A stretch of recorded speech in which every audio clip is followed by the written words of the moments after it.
In today's episode, we are going to learn about Mojo's trait. This one is a quite game changer. Traits are how you get Python's flexibility and its system's language safety at the same time. Traits are one of those features that quietly reshape how you write code. But to appreciate them, we need the problem they solve. The problem is sharing behavior across different data types. Now, without tangling them into one rigid inheritance hierarchy and the classic way of object-oriented programming does. If you think about it, wouldn't it be a lot nicer to describe behavior independently of the exact data type? Now, instead of asking, what type is this? You ask, can this thing do what I need? So Python's answer to that question is a beloved idea called duck typing. Now, it comes from old saying that if it walks like a duck, quacks like a duck, then it's a duck. Now, here is one classic example to understand this concept. A duck and a cow, completely unrelated types, but both happens to have a quack method. So both work in this function. Now, Python doesn't check the type, it just calls the method and hopes. And that hopes is doing a lot of work, passing in something without a quack method, and Python only finds out when it crashes at runtime. Now, on the other hand, Mojo is static. Mojo is statically typed. It checks everything before your program runs. That safety is wonderful, but it comes to break duck typing entirely. Now, because if the function must declare a type, how can it accept both a duck and a cow? So one clumsy answer to rewrite a separate copy of the function for every single type. And it works. It's even type safe. No try or accept block are needed. But think about, do you want to write the 10 quackable types?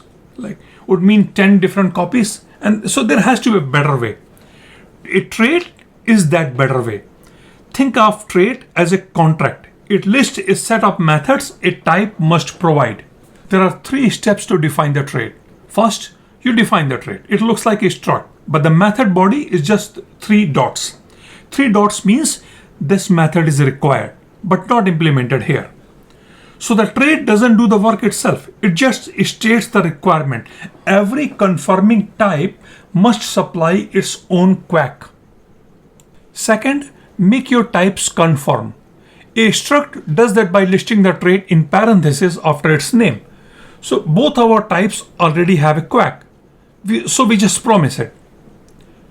And notice that's the very same place we put copyable and movable earlier. A struct simply lists all the contracts it fulfills. Third thing you need is the payoff. Instead of typing the argument as a concrete struct, we type it as a trait. This function now works for any type that conforms to the quackable. One function, every quackable type, and the compiler still guarantees before the program ever runs.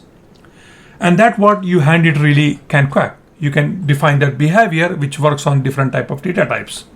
So this is the reason, that's how you get the Python's flexibility and Mojo's safety at the same time. That in a single line is the whole pitch.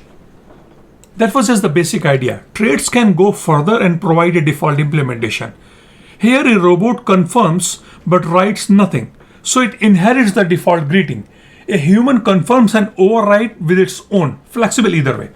So here's a fun realization. You have been using traits since the structs episode. Copyable and movable are traits. Stringable lets a type becomes text. Writable is literally what lets print work on it. So implement the matching dunder method, declare the trait, and your own custom type slots straight into a standard library function that respects that behavior. Traits are just the glue. So if you hold the real distinction, what is a duck typing? Duck typing checks behavior at runtime. It's flexible, but errors show when the code runs. Here, traits checks at the compile time. You write the generic code. These are proven correct before you can ship your code. And that's the Mojo's mindset in a nutshell. You can design your code around behavior and let the compiler prove you got it right. You can now write generic code that's flexible like Python and safe like a system programming language. Less repetition and more bugs are caught early. So in next episode, we are going to organize growing code into modules and packages. See you in the next episode.